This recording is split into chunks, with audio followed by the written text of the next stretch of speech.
ಮೈ ಮೇಲೆ, ಕೆಚ್ಚಲ್ ಮೇಲೆ, ಕಿವಿನಲ್ಲಿ ಈ ತರ ಬ್ಲಾಕ್ ಮಾರ್ಕ್ ಇತ್ತು ಅಂತಂದ್ರೆ ಹೆವಿ ಮಿಲ್ಕ್ ಈಲ್ಡ್ ಅಂತ ನಾವು ಆರಾಮ್ಸೆ ಕಂಡುಹಿಡಿಯಬಹುದು. ಈಗ ಹೊಸದಾಗಿ ಹಸು ಸಾಕಾಣಿಕೆ ಮಾಡೋರಿಗೆ ಇದೊಂದು ಇಂಟ್ ಅಂತ ಅನ್ಕೋಬಹುದು. ಇದು ಹಳೆ ಹಸುನೆ, 2ನೇ ಸುಲ್ಗೆ ತಗೊಬಂದಿದ್ದು. ಕೊಟ್ಟಿರೋ ದುಡ್ಡು ತೀರಾ ಕಡಿಮೆನೆ, ಆದ್ರೆ 2ರಷ್ಟು ಹಾಲು ಕರೆದಿದೆ ನನ್ನ ಹತ್ರ. ನನ್ನ ಎಕ್ಸ್ಪೆಕ್ಟೇಷನ್ ಒಂದು 8 ಲೀಟರ್ ಕರಿಬಹುದು ಅಂತ ಅನ್ಕೊಂಡಿದ್ದೆ. ಇದೊಂದು 12ರಿಂದ 13 ಲೀಟರ್ ಹಾಲು ಕರೀತು. ಲಾಸ್ಟ್ ಇಯರ್ ಜುಲೈ 4ನೇ ತಾರೀಕು ಕರು ಹಾಕ್ತು. ಈಗ ಹಾಲು ನಿಲ್ಸಿದೀನಿ. ಒಂದು ವಾರದಿಂದ ಕೂಡ ಒಂದು ಟೈಮ್ಗೆ 7 ಲೀಟರ್ ವರೆಗೂ ಹಾಲು ಕರೆದಿದ್ದೀನಿ. ಇದರಲ್ಲಿ 7 ಮಂತ್ ಪ್ರೆಗ್ನೆಂಟ್ ಅಲ್ಲೇ ನನ್ಗೆ 7 ಲೀಟರ್ ಬರ್ತಾ ಇದೆ ಅಂತಂದ್ರೆ ಇನ್ ಕರು ಹಾಕ್ದ ಮಿಲ್ಕ್ ಈಲ್ಡ್ ಎಷ್ಟಿರ್ತದೆ ಅಂತ ನೀವೇ ಊಹೆ ಮಾಡ್ಕೊಳ್ಳಿ. ಈ ಬಾರಿ ಎಕ್ಸ್ಪೆಕ್ಟೇಷನ್ ಏನಂತಂದ್ರೆ 25 ಲೀಟರ್ ಮೇಲೆ ಆದ್ರೂ ಕರಿತೀನಿ. ಡಿಸೆಂಬರ್ 26ನೇ ತಾರೀಕು ಕರು ಹಾಕಿದ್ದು 122 ದಿನ ಆಗಿದೆ ಕರೆಕ್ಟ್ ಆಗಿ. ಹೆಚ್ಚು ಕಡಿಮೆ 3 ತಿಂಗಳ ಮೇಲೆ ಒಂದು 18-20 ದಿನದವರೆಗೂ ಹಾಲು ಕೊಟ್ಟೆ. ಗ್ರೋತ್ ಚೆನ್ನಾಗಿ ಬಂದಿದೆ.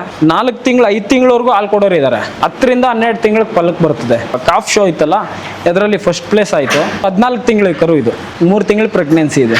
13 ತಿಂಗಳ ಕರು ಇದು. 2 ತಿಂಗಳು ಪ್ರೆಗ್ನೆನ್ಸಿ ಇದೆ.